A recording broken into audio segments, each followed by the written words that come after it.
July celebrations take off. Severe weather is pushing travel plans off course this holiday weekend.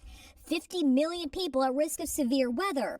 Strong thunderstorms along the East Coast causing major problems on the roads and in the skies. The bad news is that they were giving us a 3-hour delay.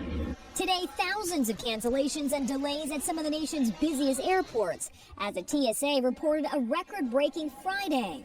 More than 2.4 million passengers screened at security checkpoints, a number we haven't seen since before the pandemic. All in all, I think our travel time was 45 hours door to door from Catskill to Orlando. For many travelers, the challenges are piling up. Disruptions leading to an overflow of checked bags. The chaos topped off by pricey airfare.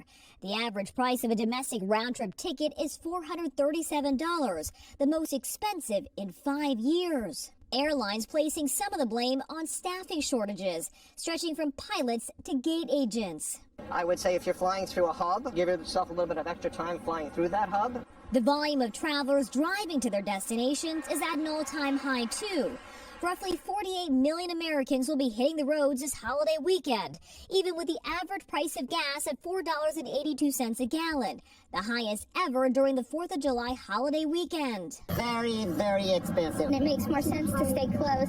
For Jason Ayton and his family, their flight from Michigan to Alaska took an unexpected turn. The flight attendant actually came on and said that they were looking for volunteers and were willing to pay $10,000 for anyone who was willing to give up their seat. He says it was the price that Delta was willing to pay on the spot for overbooking.